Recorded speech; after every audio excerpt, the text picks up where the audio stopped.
Pergi ke kota. Di sebuah desa yang masih terlihat asri dan indah itu, Kiara berdiri tepat di jembatan dan menghadap ke arah sungai. Dia melemparkan batu besar ke sungai karena merasa kesal. Arg!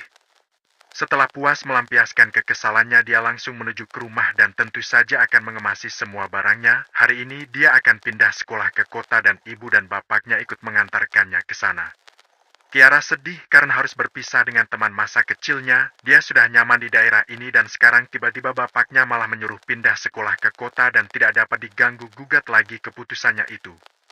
Pak, Kiara nggak mau loh pindah sekolah ke kota. Lagian biaya di sana pasti mahal, belum lagi Kiara nggak kenal sama siapapun di sana. Ujarnya. Nak, keputusan Bapak sudah bulat. Cepat beresin semua barang kamu, besok pagi kita berangkat. Ya udah, Kiara mau keluar dulu.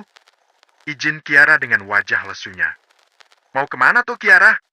Sudah malam ini. Teriak Yadi. Sudahlah Pak. Mungkin dia mau bertemu temannya dulu untuk perpisahan, jangan terlalu keras loh. Ujar Nelly, istri dari Yadi yang tidak lain adalah ibu kandung Kiara. Yadi menghembus nafasnya pasrah dan langsung mengemasi kembali barang-barang yang akan dibawa ke kota. Mereka tidak memberitahukan apa alasannya dia pindah sekolah ke sana. Yadi memiliki sahabat seorang pengusaha di kota.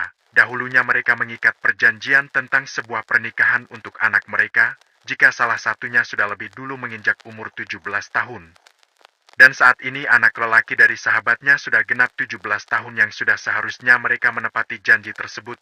Yadi juga merasa lega jika nanti Kiara dijaga oleh mereka di kota tanpa harus ngekos yang belum tentu akan baik untuk keselamatan Kiara. Pagi hari sekali mereka sudah berada di stasiun kereta api. Mereka telah menunggu hampir 1 jam di tempat itu dan waktunya mereka berangkat. Dengan disiplin mereka menaiki gerbong kereta api, Kiara hanya mampu tersenyum saja dan tidak ingin berbicara apapun. Dia harus ikhlas menjalani semuanya karena ini adalah yang terbaik untuk dirinya yang diberikan kedua orang tuanya. Pemandangan yang indah itu membuat Kiara sungguh takjub, manik matanya terus melihat keluar jendela, bahkan perasaannya saat ini menjadi lebih baik dan dia menatap kedua orang tuanya. Pak, Bu, Kiara pindah ke sekolah apa? Tanyanya. Nanti kamu tahu juga sayang. Intinya selama di sana kamu jangan lupa ibadah dan juga jangan berbuat hal yang bisa mengecewakan ibu sama bapak. Ujar Nelly tersenyum menatap putrinya. Kiara menganggukkan kepalanya, dia terlihat sangat manis dan anggun. Dia membayangkan sekolah yang bagus dan juga teman-teman yang baik. Dia berharap jika semuanya berjalan sesuai harapannya saat ini. Sudah 4 jam lamanya mereka menempuh perjalanan hingga akhirnya mereka sampai di kota yang akan ditinggali oleh Kiara untuk beberapa tahun ke depan. Tetapi yang membuat Kiara aneh adalah bawaan orang tuanya yang begitu banyak padahal mereka hanya mengantarkan Kiara saja. Dia ingin bertanya namun merasa tidak enak, jadi dia pendam saja dan berusaha tidak berpikir yang aneh-aneh. Loh, ini rumah siapa, Bu? Tanya Kiara bingung. Dia memandangi rumah mewah di depannya, apakah mereka salah alamat atau mereka salah diturunkan oleh taksi tadi? Pikiran Kiara tidak tenang saat ini. Ini rumah sahabat Bapak, ayo kita masuk. Ajak Yadi. Dia membunyikan bel rumah dan disambut baik oleh pelayan yang ada di rumah tersebut, mempersilahkan mereka masuk dan duduk di ruang tamu. Kiara merasa tidak nyaman dan manik matanya terus menyapu seluruh ruangan itu dan mengamatinya. Ada sebuah foto keluarga tertempel dinding. Dia mengamati foto itu dan memperhatikan anak lelaki yang ada di situ, tanpa disadarinya senyumannya mengembang. Ganteng banget, apa dia juga sekolah di sekolah baruku nanti ya? Batin Kiara. Yadi, apa kabarnya? Teriak lelaki paruh baya dan langsung menjabat tangan Yadi dan juga Nelly. Kiara tersenyum manis sambil ikut menjabat tangan lelaki itu, lalu keluarlah seorang wanita yang Kiara yakini adalah istri dari Om yang ada di depannya. Wanita itu sangatlah cantik untuk seusianya, masih terlihat muda dan memeluk ibunya. Memandangi Kiara dengan senyum manisnya, Kiara ikut mencium tangan wanita itu. Ini Kiara. Masya Allah, cantik sekali. Puji wanita itu. Iya, Tante. Terima kasih. Bentar ya, biar Tante panggilkan anak Tante dulu. Ilis langsung pergi ke atas untuk memanggil Ravendra. Raven, Ravendra, panggil Ilis. Tidak ada jawaban membuatnya langsung masuk saja. Saat melihat Ravendra masih nyenyak tertidur di atas ranjangnya, membuat amarah Ilis meluap. Dia langsung menarik selimut dan membuka jendela.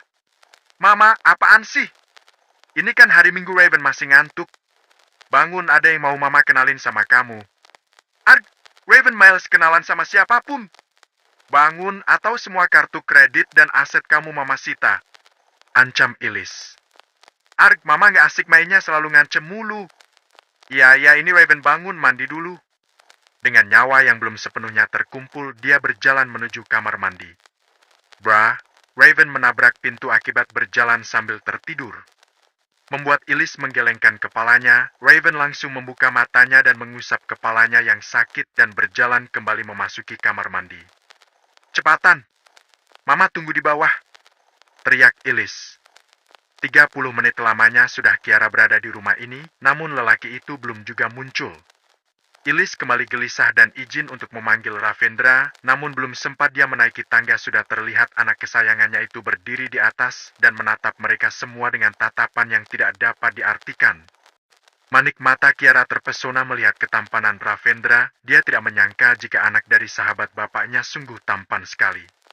Seperti biasanya wanita pada umumnya, jika melihat lelaki tampan maka pandangan sangat sulit dialihkan, dan itu terjadi pada Kiara saat ini.